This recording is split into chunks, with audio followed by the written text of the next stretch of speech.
glad you're laughing, Rick, dude. My Renae is one of those people that like, if she like, she'll start like. We've already discussed this squirrel. No, well, she'll start like this. no. Once she'll get fixated.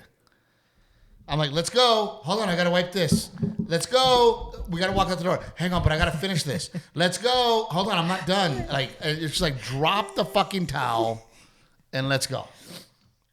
Well, you said the table was dirty, and you were right. I tried to get a vase of dried flowers to fit, and it didn't. So there were dried flowers all over the table. And then as I was hopping into my seat, I noticed the picture had fallen, so I just stuck it back up. The question I have to ask myself sometimes: if you were not as beautiful as you are, would I put up with it? Yes, I think you would, because secretly you like it.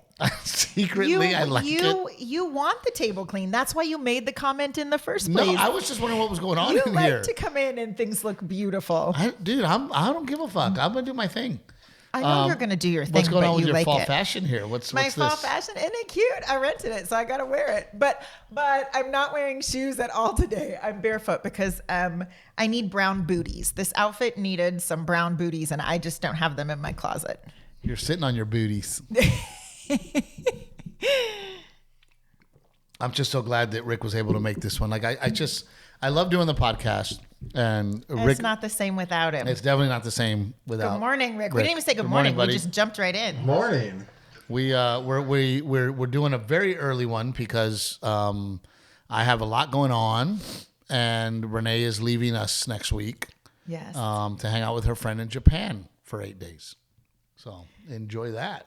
Are you a little, that sounded like it had some undertones of no, I'm just cold. I don't know why I'm cold. You're cold? I don't know. I'm cold in cold. here. Well, I guess I have on a jacket. I'm a little cold. I had to wear I was gonna take the sweater off, but I'm a little. I'm excited to go to Japan. Thank Good. you for encouraging and allowing and taking care of the kiddos while I go. I'll say this, Renae. You have little competition.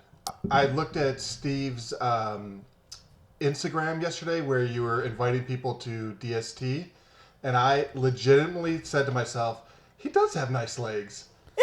I told you, I have great legs. I have great legs.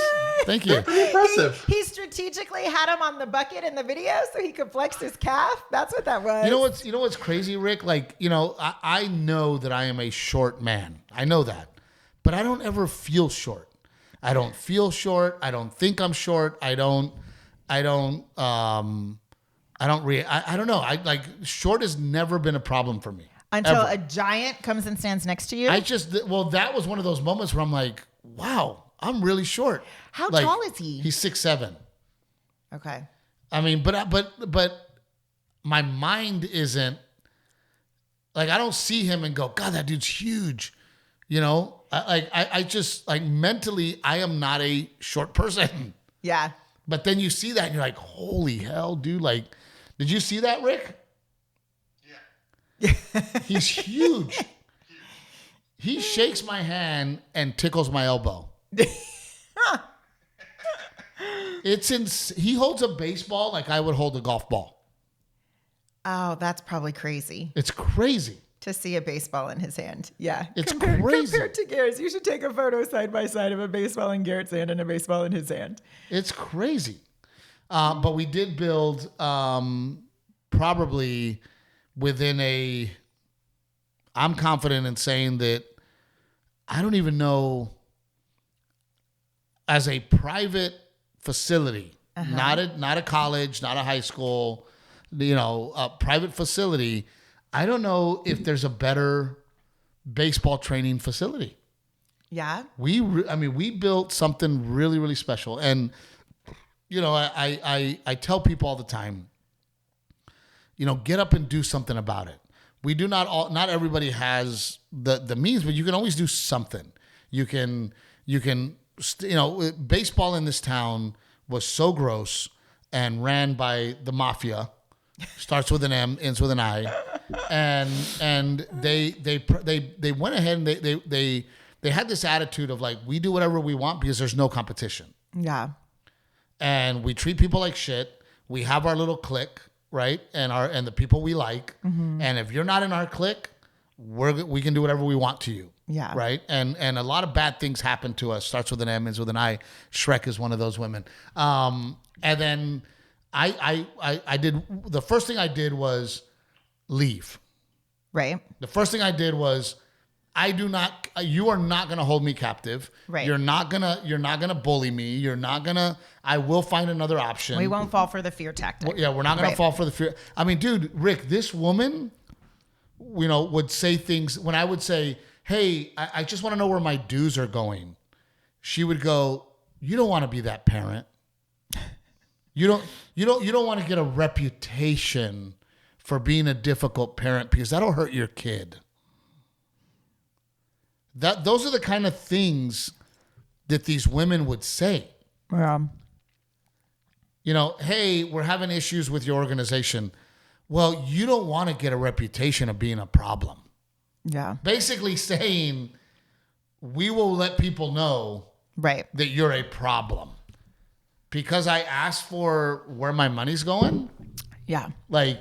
Or you don't want to leave because then you're going to get a reputation for being the kind of person who leaves. And then and then here's what's crazy, Rick. It's very cult that's a very cult mentality, isn't it? To say you can't leave. It's so gross, dude. And because they use your kid. Do you really want to do that to your kid? Do you really want to hurt your kid? Yeah. By asking these questions? Can you believe that, Rick? It's actually angering me right now. It's gross. And it is. And New Braunfels, Texas, starts with an M, ends with an I.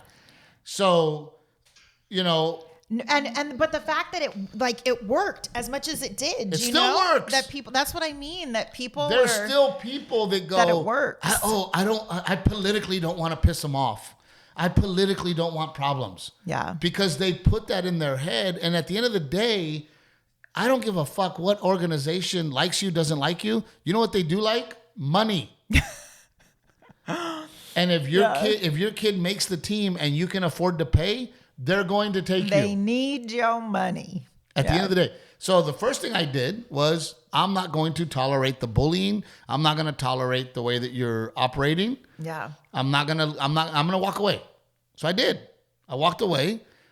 And then that same group decided to make a baseball training facility, right? Mm-hmm. That my son, that I'm not going to go over there because I have put my foot down.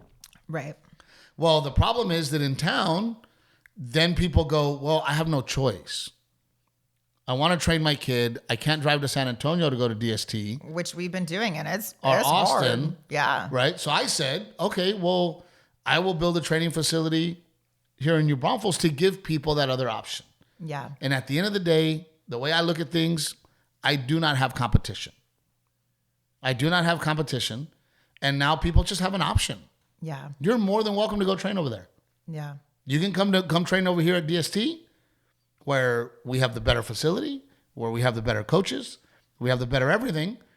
But if you came to me and said, after 2 months of training with us, and said, hey, we think we're going to discontinue and we're going to go across the street, I would go, man, good luck to you. Yeah. I wish you well.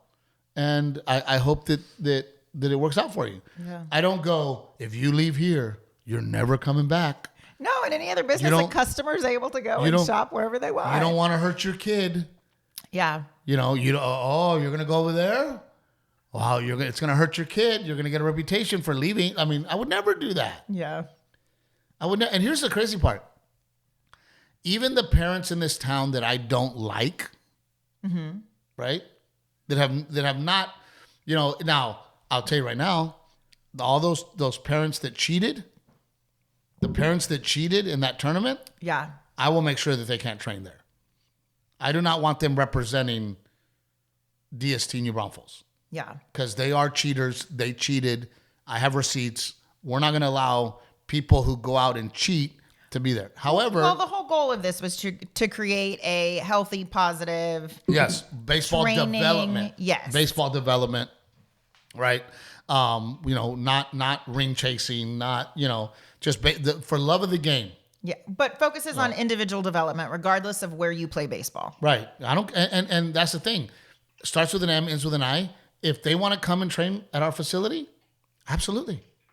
I would never tell that kid no. Yeah. Of course, come on over. come work out here, please. Come join us. Yeah. You know, I don't go, oh, you're them. You can't work out here. Yeah. I would never do that to a kid. There's parents that I don't get along with. I would not deny their kid to train in that facility. Of course not. You know, and I would not sit there and go, oh, well, you know, I don't like them, so I'm going to make sure that, no, come work out. Come be a part of it. Come see what baseball can be. And the point I'm trying to make is that, you know, on whatever level you are, there are things you can do to stand up. Yeah. To go. So the point I'm trying to get to is that to hopefully create change. To create change. Yeah. And what I'm doing is I saw an issue and I thought I am afraid because of these nasty human beings that they're going to ruin Hill Country baseball forever, especially in New Braunfels, with bad culture. Yeah. Right? Because it's gone on for a while now. It's gone on for a long time. So what can I do to change that culture? Yeah. Right? I would like to change the culture. I would like to be a positive part of making things better. Well, and because you know there's so much talent here, and we were seeing talent from here go to Houston or go to Dallas. Well, you know, South Texas, right? Houston, Corpus, the Valley. I mean, all those teams south of San Antonio, that's where all the state champions come from. Why? Because they have a great baseball culture. Because they play baseball all the time. Because they all love each other. They all know each other, right? They all look out for each other. You get the. I'm sure that's sort of competitive and those kind of parents. Yeah, that's everywhere. Of course, but I wanted to make a difference. Yeah. I wanted to bring positivity. I wanted a baseball facility so that people here and around here have a choice of where they want to go, right? So that the starts with an M and ends with an I don't continue to reign over the area and abuse people with their power. Well, their power's going away, right? Yeah. Canes came into town. Wildcatters, Lone Star. When we first started, none of those guys were around here. Yeah. Like none of them. We didn't have a choice. And that was other people wanting to create change too, you know, in their own way. Yeah. And I'm just so really glad that the friends that saw what happened to us left. And some of them left and didn't come with us necessarily, but they went to other organizations and they did put their foot down and they did say, yeah, Steve, what happened to you is fucked up. You know, 2 of the directors from that organization that were involved in my situation quit a week after that and put their foot down and said, we're done with this bullshit. What they did to Steve and the Trevinos, not okay. It was bullshit and we're done. Yeah. So, you know, I'm super proud of what we've done over there, and I'm very excited to see that place alive and to see kids come in, and I hope it translates to, you know, several years from now, state championships coming to New Braunfels High School and the Cougars and the Unicorns and creating and for Kyle's right there, San Marcos, right, where they come and they start playing baseball and train in a real facility. You know, I mean, it's gorgeous. It is. Rick, it is. It's not what you think of as that, like, you know, I don't know, baseball mom, you're used to sort of like dingy batting cages, and that's just par for the course. It is what it is. But you walk in this place and like, even stylistically, it's like, it's nice. Well, you helped with that too. And we're going to serve beer, Rick, and wine for the parents. Yep. We're going to have a little sports bar up there so you can watch a football game or a baseball game. It's really cool. There's, you know, because a lot of places, especially with all the nets and everything, you can't necessarily see your kid practice, and there's not places for like parents to sit and watch, or you're on like a little bench kind of like this trying to squeeze in where you can see. But there's a whole elevated, because it's huge, there's an elevated viewing area that allows you a bird's eye view of the whole thing. So you can be up there and see your kid and work. And the way that the directors at DST, they do not allow parents in the training area. So this is a good way to separate the parents, but you're up high. They can't sideline coach. Right. We're and you here. can still, you know, you can still look at your kid. But see, and to me, that's important. Like if you're paying for private training as a parent, I want to see what my kid is doing. And it's also cool that you can see what everyone else in that gym, how hard they're working, because that's the culture at DST is those kids, they come in there, they know what to do, and they do it. Well, here's what's crazy, Rick, and in baseball, because there's so many different aspects to the game, right? From pitching, throwing, fielding, hitting. A lot of times what parents do is they hire a pitching coach. Yeah. Right? So they go to a pitching lesson, right? So one of our very close friends, their kid is an absolute stud, and they pay for pitching coach once a week, and they go to that guy for an hour, and their kid learns to pitch with this guy. The way that DST does things is we want full development. So you come in for 2 hours and you go from hitting, right? Then you go from hitting, then you go to arm strength, then you go to pitching, then you go to strength and conditioning, and then you go to fielding, right? So you're in those 2 hours, you're rotating through, and the idea is how a pro athlete, all the areas a pro athlete would focus on developing. Well, you want your kid to be an all-around baseball player, right? So the same price you would pay, actually cheaper than my buddy's paying for just pitching, then he's going to bring his kid to us at DST, and they're then going to be able to, for cheaper than just pitching, they're going to get pitching, they're going to get arm strength, they're going to get hitting, they're going to get fielding, and then possibly strength and conditioning. So it's essentially teaching the kids how to train. Well, it's making all around baseball players. Yeah. Right. And not to mention DST is also, we do strength and conditioning. We're also doing softball. It's not just baseball. Had to include softball, right? Because I have a daughter now, and I don't want to forget about those ladies and the girls.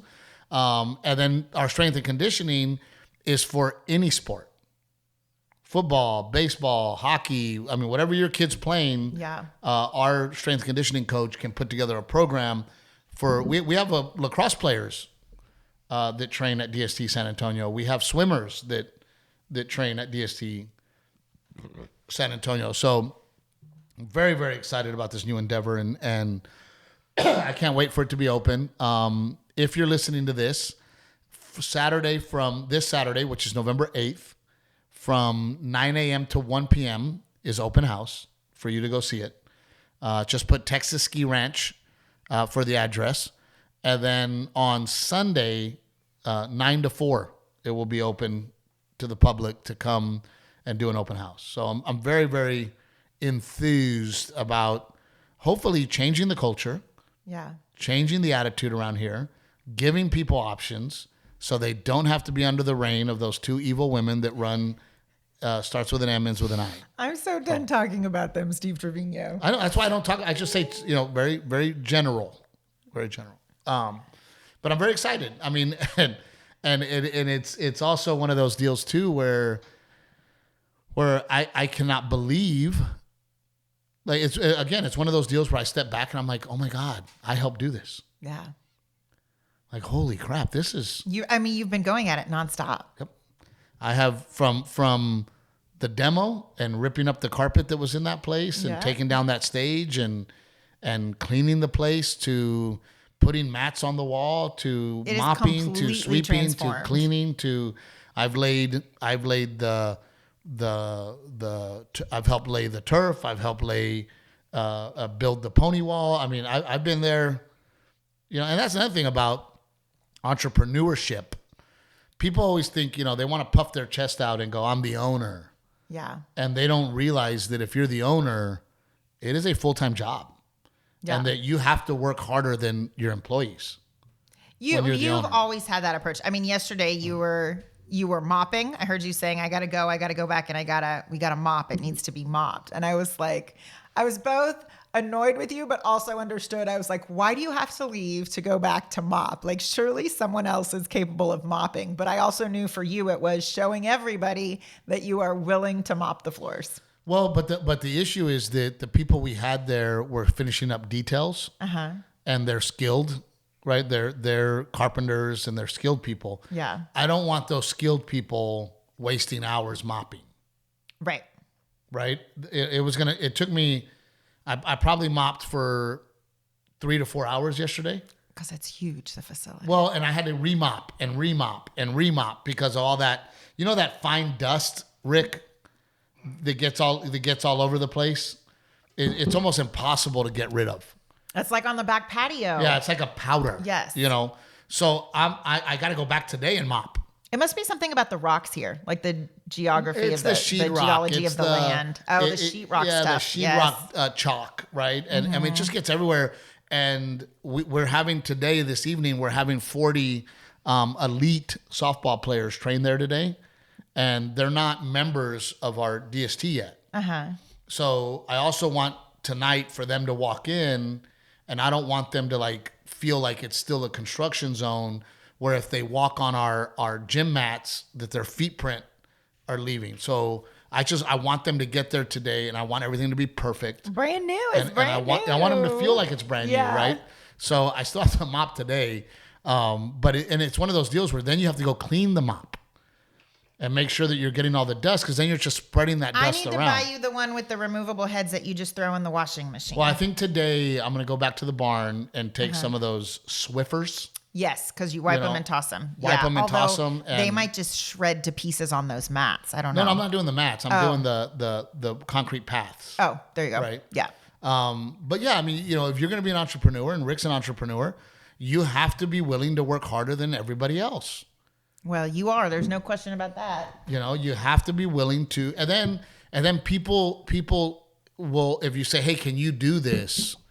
They also know that I'm not coming from a place of, I'm not willing to. I'll do it. Yeah. And I'll take out the trash and I'll mop. I'm asking you because I need you to do it. Yeah. Right. And then they go, well, yeah, I'll do that for Steve. He's, I don't just walk around there puffing my chest out going, you do this and you do that. And I own this place with Mo. And, I go in there and I work just as hard as they do. Right. Yeah.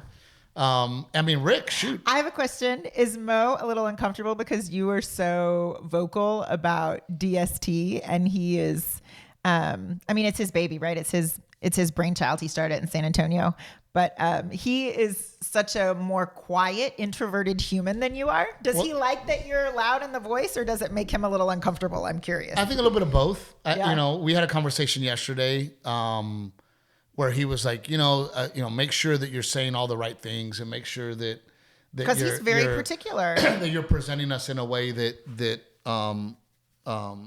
is true to form and the way we do things. So, and I told him, I said, look, of course I'm doing the best I can. Right. But I also don't know what you do. Right. And I'm not a baseball trainer like you are. Yeah. Right. Well, I noticed even in his approach to the build out and the people who have worked with him, who were there helping move equipment and things like that, you could tell even they knew, oh, Mo's not going to be happy with this. He's so particular. And you would see him and he wanted everything a certain way. And I realized for his job, not just the design of the space, but for his job, he does have to be particular. We're talking about strike zones. We're talking about numbers down to, decimal places. Well, the whole place, Rick, has to be black. And I never even thought about why. It is because these guys when he trains pros and kids alike, they're hitting the ball 100 miles an hour, 150 miles an hour. They're throwing 100 miles an hour, and the white ball needs to be visible, so he puts black everywhere. I had no idea. Yeah. The bullpen turf is black. Yeah. Because of that, right? So, but Mo's a lot like you, and yeah, I know. I noticed that. Yes. but because of that, me and you have made a good team. Yeah. But yes, because of that, you and I make a good team. Through the years, I have learned to see how you work, and I see how it's successful, right? So even though sometimes your approach makes me really uncomfortable, I willingly work through the discomfort and trust you because I've seen how it works and how it's successful. And so I always think it's interesting when you take on a new partner. I can tell they get uncomfortable with the speed at which you move, with how quickly you make decisions without sort of making a pros and cons column, all of those things that would make a type A person a little uneasy. So I always notice when you take on a new partner, there's a little bit of you're pushing them and they're not comfortable with it, but if they will just learn to trust you, it's going to work. So that's where we're at, right? We're at that point where over time, Mo has started to trust me. Yeah. You know, and Mo is starting to see that I have a passion, right? And that I come from a good place and that I want things to succeed. And he's also felt like, man, Steve, you know, he told me yesterday, he goes, none of this would have happened without you pushing. He's like, I cannot believe we're here. Yeah. He goes, and you're constant, let's go, We let's gotta go, keep let's go, moving. you know. Yeah. And even this week, you know, and that's what's going to make this place successful is the combination between me and him, right? Mm-hmm. Because the way that he trains and the things that he does in that facility lead to kids becoming D1 athletes and pros. And he coaches several pros at his facility because of the way that he does things, correct? Yeah. So, you know, his concern, and we just had this conversation where he goes, I want my trainers at this DST to be perfect and I want them to be great. And I want the customer to come in and see how we do things and the way that we do things. He goes, Steve, I'm not quite ready, right? And I go, the system is not in place the way he wants it to be. I go, dude, we got to pay the bills, right? Don't let perfection get in. We're not going to have a building if we don't get people in here. Yeah. So I go, we have to have an open house this weekend. We have to make this happen. And then he goes, okay, well then I'm going to get on training. And so I push him to go. Adjust. We got to adjust and move. Yeah. Because, and again, you know, communication is the key. Yeah. You know, we're not taking a full house.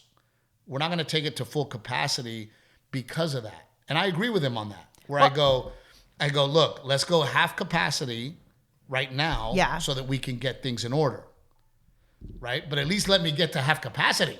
Right. And if we're going to get to half capacity, and I think Rick would agree, that everybody we sign up this weekend, because we plan on opening on Monday, that there is some communication as to, please understand that we're brand new, right? Please understand that we're trying to learn the flow of this place. We're trying to get everybody trained and staffed up. And if you want to be here, you will be grandfathered in and you'll get to be a part of this place.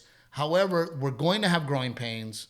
And if you're willing to go through those growing pains, please sign up right now. Yeah.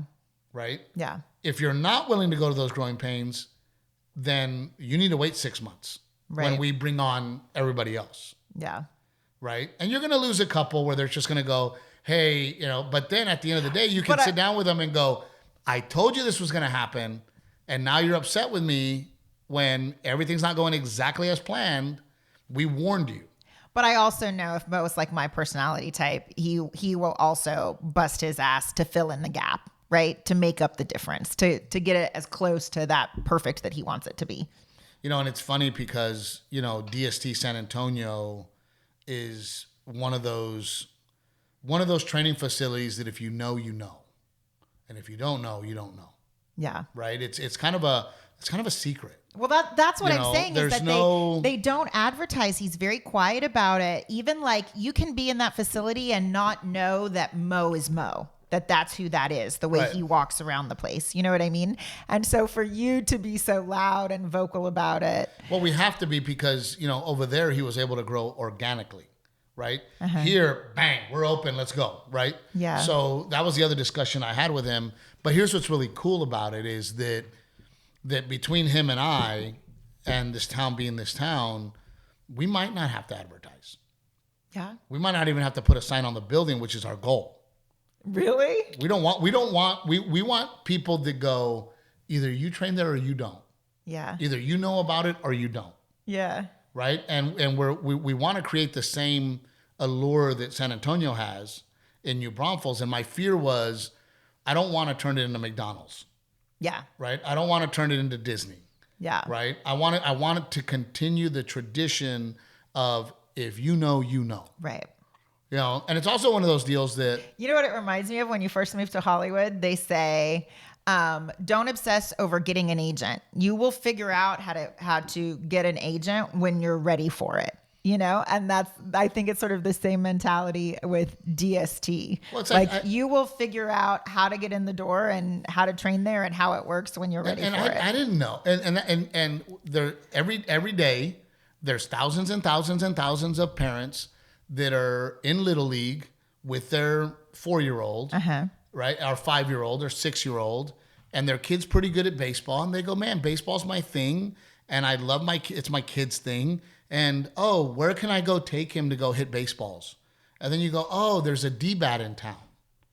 Oh, I'll go there, right? Mm-hmm. So then you go there and you go, oh, man, this is pretty cool. And then all of a sudden you go, man, and unfortunately, because I love Little League and I don't want to bash them, but then you go, man, the competition at Little League is just not there for my kid. I need to put him in travel ball. So then you start navigating that, and then you start talking to other parents, and then you go, oh, I can hire somebody to teach my kid to hit?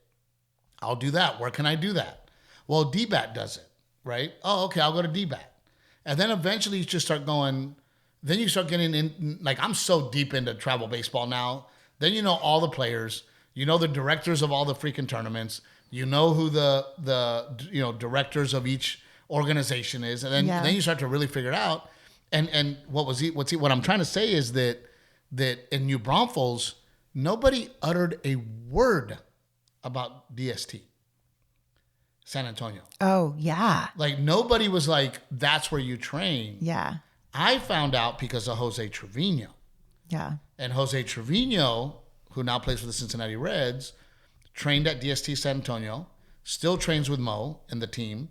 And he's the one that goes, you have to check out this place. Yeah. He kind of been pushing us to take Garrett. And we were like, no, we don't want to do that. Yeah, I told Jose, I go, dude, he's still little. And, I don't know if I want to do that. And he goes, dude, come see this place. Yeah.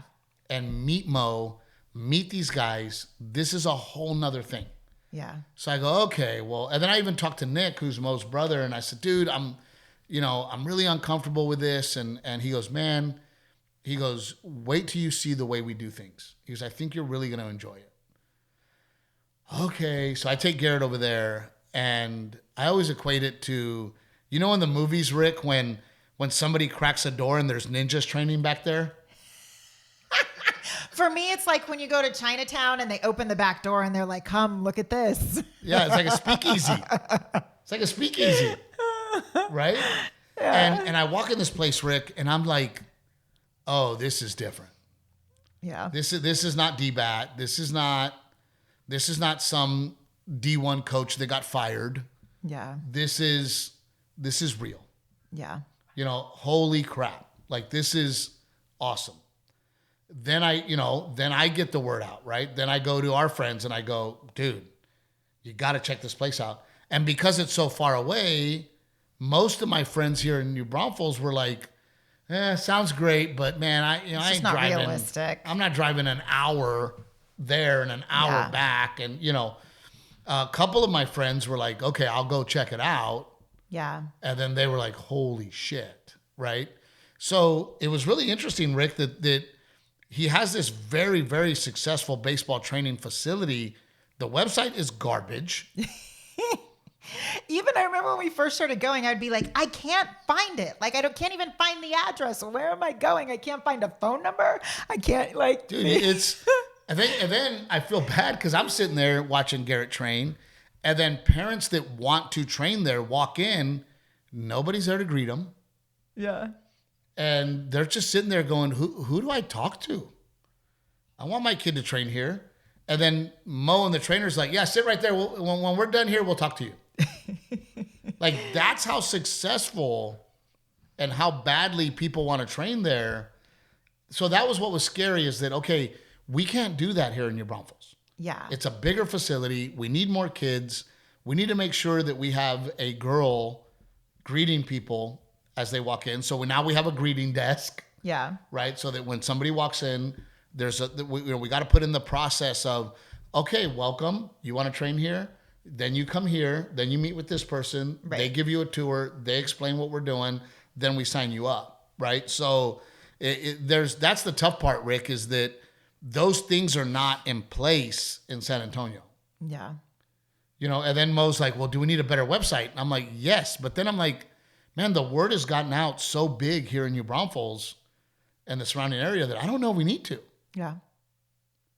And I've kind of been the voice, right, of getting that out there, right? So I'm very excited about it. And I think, the thing I want to share with everybody is, if you want to be an entrepreneur and you're thinking about leaving your job and starting a business, number one, you're going to have to work harder than you've ever worked before.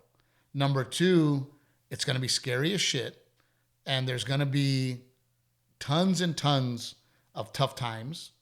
There's going to be employees that are disasters that you have to deal with. You might get sued and bullshit might happen. Yeah. But if you stick it out and you believe in it and you continue to work hard, it'll work out. What's your advice to entrepreneurs, Rick? Yeah, you got to be all in. You can't be half and half. And if you have a safety net, you're not going to work as hard. Yeah, totally agree. You know, and it's funny you say that because that's the advice I would give young comedians. Yeah. The young comedians would go, well, I work at Best Buy during the day and then I do comedy at night. And I go, no. Just do comedy.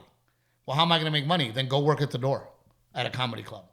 You have to be 150,000% in. Yeah. And the safety net, you're right. You've always said that. You're like, part of the reason you made it is because you didn't have a safety net. You had to figure it out. You didn't have a choice. I had to take that $50 gig. Yeah. I didn't have a choice. I had to take that $25 gig. I had to take the $100 gig. I had to find a way to make it work. Yeah. You know, and in the end, Rick, right? You know, especially like somebody like yourself, you look back and you go, you know what? The hard times they weren't that bad. Yeah. Sometimes they felt really bad in the moment, but they weren't that bad. You know, I laugh. I think about me and Rick in the freaking sitting in front of a computer. We loved it. They didn't pay us shit. Yeah. Right? And we edited and we'd sit there and we didn't have any money. Literally no money. Yeah. And Rick, it wasn't that bad. No, that wasn't. That was actually, looking back on it, you can totally romanticize that. You and I in this back of this like dark room editing stuff. Yeah, that was fun. It was cool. You know? could totally romanticize that, he said. No, you can't. I mean, it was it's just a great way dude, to put it was me, Rick, and what, a director that didn't even direct? He didn't come in maybe once. Like, it was Maybe me and Rick. once. Yeah. Yeah. You know, and here we were fucking hustling, Yeah. you know, doing this thing in Miami. Like, it was wild. Yeah. With papaya trees in the backyard or freaking rotted mangoes getting eaten by iguanas. Like, but it was, I mean, you know, you look back on it and even our struggle. Yeah. We survived and we always had a nice little home and Yeah. we always found a way to have fun and we always found a way to have a good time. But there were times where we had to postpone bills, Yeah. you know, but it wasn't bad. It wasn't that bad. No, never. And I always tell people, do it when you're young. Yes. Yeah. When you're For when sure. you're right out of college, right out of high school, and you're in your early 20s, you don't need much. Yeah. And I think that's the biggest issue with this new generation. Yeah. This new generation wants the brand new car and the big house and the comfort. And it's like, dude, you're 27, 25 years old. What do you need an expensive apartment for? What do you need an expensive, like, what are you doing? I lived in my car. Yeah. You don't need much. You need a pack of ramen noodles and a bottle of tequila. Yeah. For the whole month. Yeah. You're fine. You can do roommates. So, you know, I think about New York, my 1-bedroom railroad apartment with 3 of us girls living in it. Well, I don't know how this podcast ended up where it did, but we're going to go into the Rick's questions part of this, the podcast. People tend to like that. What questions do you have today, Rick? Well, let's keep it on the entrepreneurship. You started saying that my favorite quote about entrepreneurship is "Don't let great get in the way of good." Can you expand on that? That one. Perfectionism. Don't let perfectionism get in the way of accomplishment. Sure. So I rather accomplish than be perfect. I rather get the job done and move on than that job be perfect. And the issue with some entrepreneurs is they want everything to be absolutely perfect. Right. And when they want things to be perfect, they've wasted a lot of time, they've wasted a lot of money, and they never got a customer in. Right. Right? And my philosophy is get the doors open, make it look good, accomplish, and then perfect as you go. Make adjustments as you go. Yeah. Right. knowing that you're going to have to you're not going to know exactly how to do everything, and you're going to have to figure it out along the way. And do things in steps, right? If you want to own a restaurant and you think that you're a good enough cook to own a restaurant, then start with instead of going, well, I have to build this perfect restaurant of my dreams, and then all of a sudden you've spent $1 million on this restaurant and you got this big loan, and then, oh crap, now you have to pay back $1 million and you don't make money forever, or you fail. Yeah. Right? Instead, get a food truck. Get a food truck, start there. Make some money at the food truck, get a better food truck. Yeah. Make some money with that food truck, look for a place. Put in some tables. Make some money, upgrade, make it better. And then 10 years from now, you have the restaurant of your dreams. Yeah. But you didn't accomplish anything because you wanted it to be exactly the way you wanted it right now, and you didn't make it and you failed. Build it. Get it done. It's like,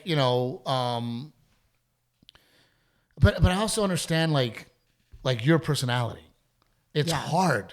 I understand it's hard for you because it's hard for me to slow down and make it perfect. It's hard.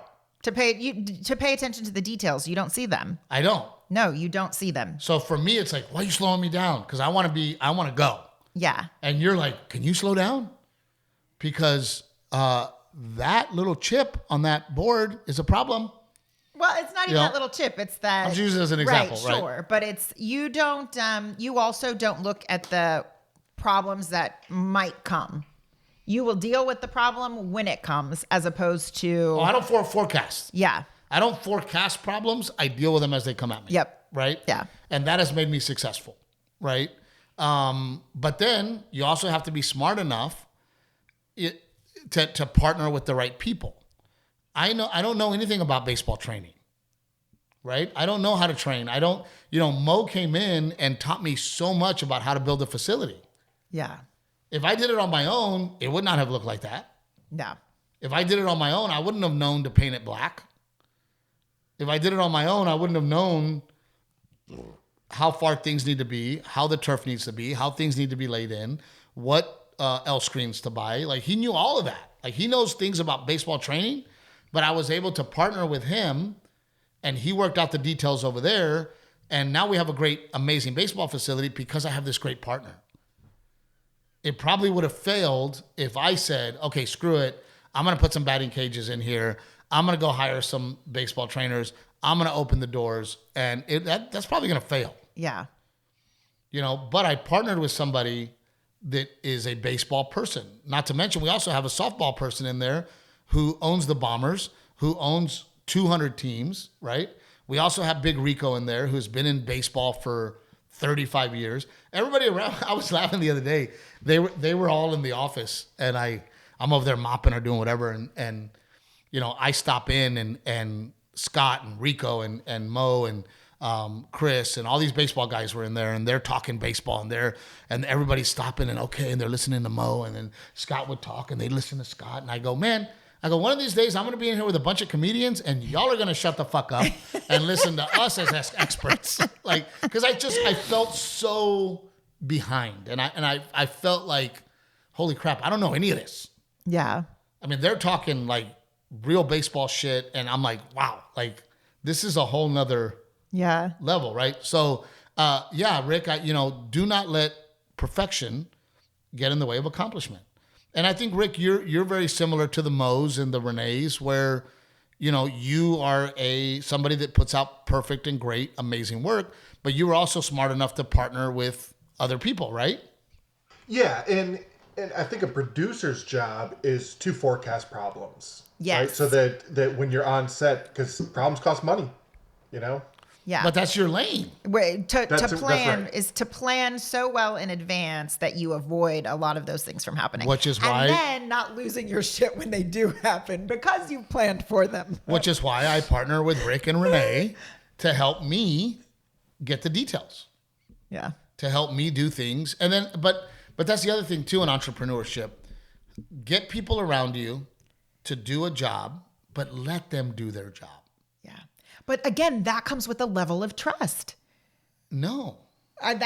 For me, it does. I trust you until I don't trust you. Yeah, I know that's your mentality. My Yeah, mentality is, look, if you say you can be the music producer in my studio, then be the music producer. Yeah. Until I see that you can't. I'll find somebody else. yeah. Right? Because I do a little more due diligence on the front end of that than you do. You have to let people do their job. Yeah. And you have to trust that you hired them for a reason. You know, and again, you know, we had that in the beginning where, you know, well, let's ask Mo. Well, let's find out from Mo. You know, let's talk to Mo. Is this red? Is that black? Is that, you know? And then after a while, I just started doing it. And then Mo goes, oh, you did that? That looks good. So I start gaining his trust. Yeah. Right? Where I go, look, Mo, I can't wait for you to decide whether this trim is going to be gray, red, or black. I don't have time for that. If you're around and we're there, I'll ask you. But if you're not around, I'm just going to make the decision. Yeah. Because we got to get this place open. Yeah. And I cannot wait for you to leave San Antonio from your training to come here at 4:00. This shit's happening now. Yeah. I got to make the decision. Right? And over time, Mo has gone, hey, great decision, great decision, great decision. Right? We had one issue where I made a decision. It was the wrong decision. Called him up. Said, dude, I fucked up. Sorry. But guess what? Let's just fix it. Yeah. And he was like, well, man, I really had plans to have black turf back there, and you used the black turf somewhere else, and I really wanted that black turf. And I go, we'll order more. He's like, we can't. That shit is special ordered. I'm like, okay, well, what's the solution? Right? And we got over it.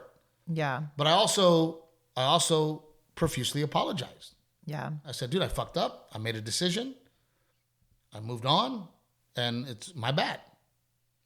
Right? So, you know, but all that's my point. It can all be fixed. It can all be figured out. You know, Yeah. it's the world's not going to end. You know, it's like I tell you. Like, I was like, but it takes having a few of those instances, because when you are particular, when you do see a certain way, when it is your baby, when you do have a vision and it doesn't quite work out. And I know it's not the end of the world, because I've been through lots of situations with you where it's not the end of the world, but it's hard to let that go. but It takes living through, it's not the end of the world a couple of times before it's not going to be the end of the world. And like I explained to Garrett, I said, listen, Garrett, in life, we're all going to have moments of insecurity, a defeat. We're all going to get to that point where we feel not successful, where we feel like giving up, where we feel like quitting. All of us are going to have those. The true measure of a man or a person is how long are you going to live there? It's okay to go there. Yeah. We all feel it. What is your rebound? How quickly can you go, I'm not living there. I'm going to pick myself back up. I'm going to get fucking motivated. Right. I'm going to get fired up, and I'm going to go. And Rick and I have been working together, and the three of us have been working together now for several years. Yeah. You guys have seen me go into my fuck the industry. I'm fucking tired of this shit. But it doesn't last long. Yeah. And then I come back to, fuck it, let's figure it out. Let's go, right?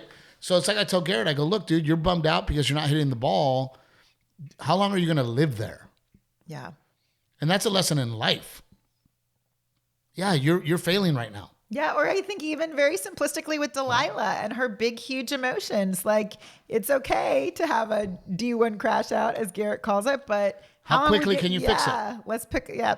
Have you had those moments, Rick, or have you had to grow into, the ups and downs and being able to get out of it quicker and because I used to live in them longer,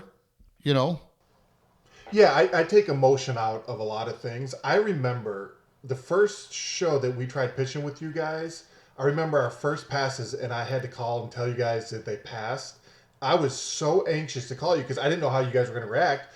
But you both were like, yeah, it's the industry. Like, you're going to hear 1,000 no's. And it was so, like, a sense of relief for me that you guys understood that. Well, because I've, the amount of no's by a million outweigh the yeses. Yeah. And not to go we back get to... way more no's than yeses. And not to go back to a baseball reference, but like, You got to keep swinging the bat, Garrett. You got to keep swinging the bat. You're going to make contact. What do they say in basketball? You miss 100% of the shots you don't take. We use the baseball. You hit 3 out of 10, you're in the Hall of Fame. Yep. 3 out of 10 puts you in the Hall of Fame. I hadn't heard that. That's cool. Ohtani was batting 120 in the playoffs. 120. Yeah. And then he has a game that literally changes the world. Yeah. The guy hit 3 home runs in a fucking postseason playoff game. Yeah. Because he kept swinging the bat.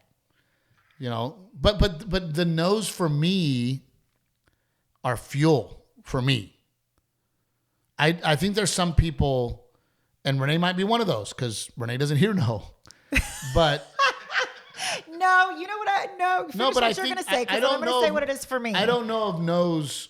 If you took as many no's as I've taken, I don't know if you're able to react the way I do to negativity, to no's. I mean, dude, I was told I was going to prison. I was told I was no good. I was told I was going to go to jail. I was told that I mean, by teachers. Yeah. I was told by... I am fortunate in that I have had much more encouragement than you have in my life and the people around me. And that has been a blessing. But also, I think the reason when Rick talks about, oh, you guys weren't bothered by it, you know, I think is because and maybe it's in my life with you, and because, you know, I've done life with you for so long, standing by your side. I've watched Steve get told no a lot. No, yeah, but also, like, I follow my every arrow. night she says no. No, when you say I don't take no for an answer, you're right. I don't take no for an answer. I just keep following my arrow. I know, but it goes back to, you know, raising kids too, right? Where, you know, my dad was very tough love. My dad was very, very hard on me. And, you know, I remember my dad telling me, because I go, Dad, you're not hard on Tim like that. You're not hard on Victoria like that. Yeah. And my dad goes, well, they're them and you're you. He goes, I know you. I know what you need. Yeah. You need me to be hard on you. You need me to be on your ass. You need me to give you tough love. And you know, I look at these dads that I could tell they had tough love growing up, and then they're doing that to their kid. And I can tell that kid in particular does not need the tough love. Yeah. That kid, you're being hard on that kid and you're giving him tough love, and that kid is already hard on himself. And that kid already wants to perform, and that kid, you know, and all your tough love is doing is actually defeating him. Yeah. Tough love did not defeat me. Tough love fired me up. No's fired me up. Yeah. You know, I have a very fuck you, watch me. Delilah. You know, right. You know, look, what happened to us, to go back to the beginning of this conversation, what happened to us that starts with an M and ends with an I might have completely defeated somebody. Yeah. Might have completely made somebody go, I don't even want to play baseball anymore. Yeah. My attitude was, fuck you, watch me. Yeah. Right? You fucked with the wrong dude. Yeah. And now I'm going to build a facility that's going to put you out of business. That's my attitude. Were you did you get tough love growing up, Rick, or was it? God, that's an interesting question. I didn't think about it. It's from my dad, sure, but my parents were divorced at such an early age that I don't. Maybe not. Sorry, I don't think so. You don't know that was an influence. Yeah. No, I didn't get tough love either. I was what's the phrase they use now? Like securely attached parenting. I knew I had 2 parents who loved me and would support me in anything and encourage me in whatever I wanted to do. Yeah. Wow, what does that feel like? It creates a person who doesn't take no for an answer and just follows their arrow. I don't take no for an answer. But yours is a different way. Yours is to prove people wrong, and mine comes from a securely attached, confident. I deserve this. Of like this is what I want. I'm gonna go get it because I can. That's motivation. Like, so Steve, you're fuck you. I'm gonna prove you wrong. Renae, you're fuck you. I'm gonna prove me right. Yes. Yes. That's hilarious. That's exactly what it is. That's a great way to end the episode, Steve Trevino. Yes. I think that's what the episode's going to be called. But Rick, I also, you say that your parents got divorced at an early age. It's so interesting to me because when you look at creative people, there is a pattern. Yeah. There is a pattern. And if you watch Inside the Actor's Studio, which we used to watch all the time, he would always say, here's the pattern of an actor. Yeah. Divorced parents. Moved around a lot. Right? Like, it's really interesting that there's these patterns, right? And I also think that there's patterns for entrepreneurs. Yeah. And I think that divorced parents and figuring things out are there's got to be a pattern for that as well, right? Unfortunately for porn stars and for strippers, pattern. Yeah. Right? There's something that happened that led to this. Yeah. Right? So it's just interesting because life, and then you look at your kids and you go, like, man, do I need to be kind of shitty to them so that they could have that fire? I don't know, But then you look at, I remember those kids that, and Rick, you know this, in this industry where they in any industry, where they grew up very confident, right? Because mommy and daddy hugged them and loved them and gave them whatever they wanted and told them they were great. And they walked into business and they would go, I deserve that and I deserve that and I belong here. And they got it all because of this, I deserve all this attitude. You look at it and I deserve all this, but it also, the other side of that is that it's I can create that for myself. I belong here. Yeah. I never felt like I belonged. Yeah. I never felt like I belonged at the Comedy Store. I earned it and I worked for it. And I said, okay, I'm going to show you that I belong here. There was guys that walked in the Comedy Store that were like, I belong here from day one. They had a fuck you. I belong here. I'm the shit. I need to be here. I'm the king. And they became very, very successful. And meanwhile, I was going, oh man, I don't need to be, bugging that guy or next to that guy. Like, I don't belong over there. Meanwhile, that kid that just got there was at that table. Yeah. And I'm going, why is that kid at that table? I've been here 6 years. Yeah. My name's already on the wall. That kid's not on the wall.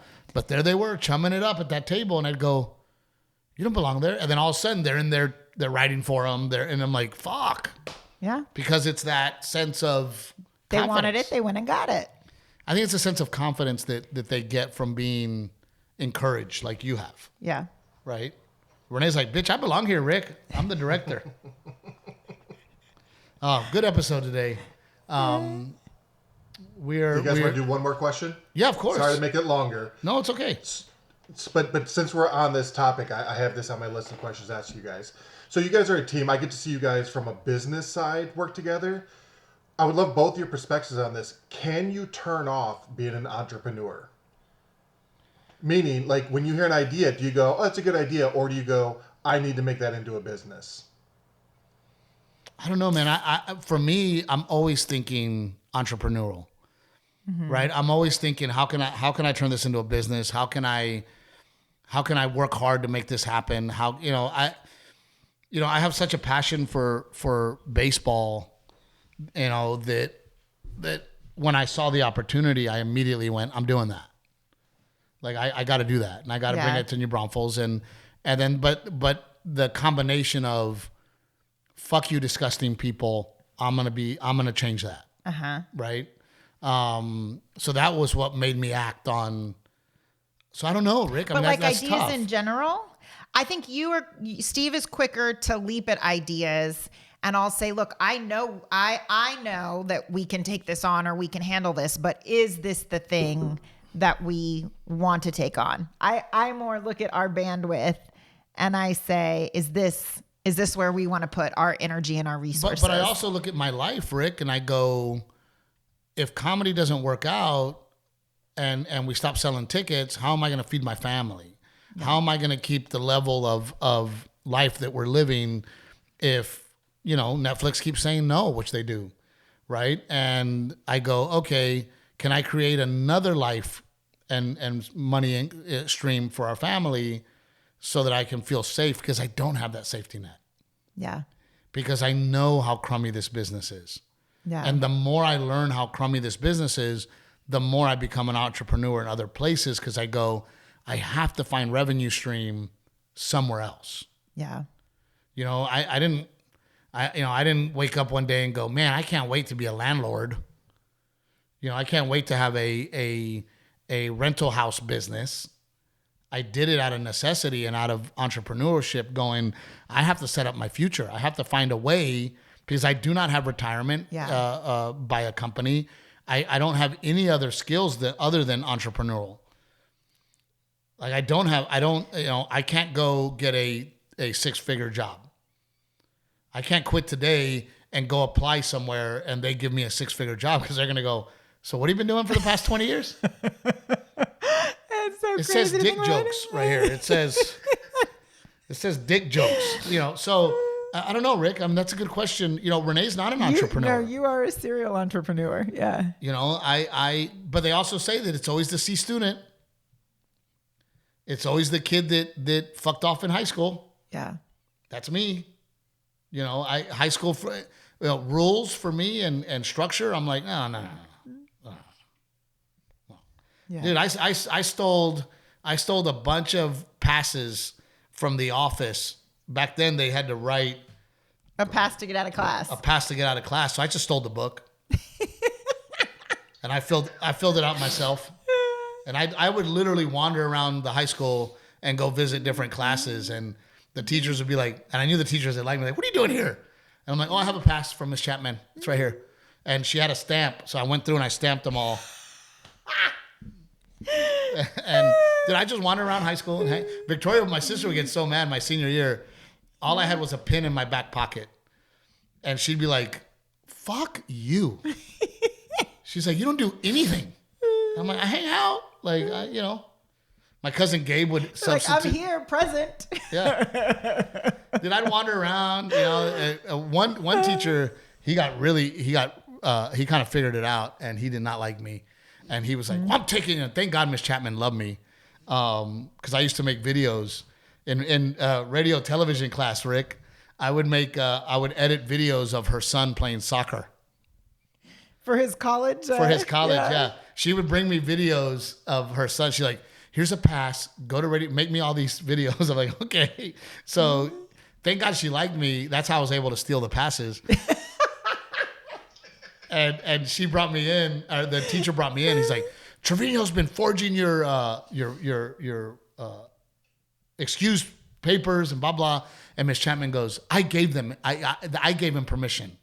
And then he leaves all pissed off, and she says to me, she goes, Steve, you're gonna get me in trouble. Like, I backed you up, but you gotta stop. And I'm like, okay, I'm sorry, miss. Like, back at it the next day. Dude, I would leave. I would get in my car and leave. Wasn't there? We had a security guard on campus. I had the passes. The passes are for around school, not to get off campus. I would leave. The passes don't say go to McDonald's. I'd go to McDonald's. I'd go hang out. I just fucking do whatever I wanted. Success. I'm a success. Just to be clear. 0 college. I can't spell. Oh, what a good podcast. Rick, we always love having you, man. This one was long. Rick let us go long today. Well, and I also have jiu-jitsu in like 6 minutes. We absolutely love you guys. Thank you for always taking the ride with us. And hopefully you guys can help the podcast grow, because that is another revenue stream that we need, because comedy might go away. We love you guys so very much. We got to give it up to our sponsors. We could not do it without them. Confidence Auto Group. And, of course, Old Salt Coffee, which I've been drinking all morning. I got a little bit left. Trevino 10 is the code for those guys. And download Pick Cherries. They're doing absolutely wonderful things over there.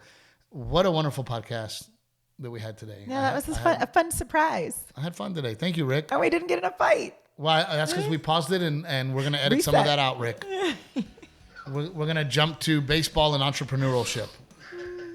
Love you guys. We'll see you next time.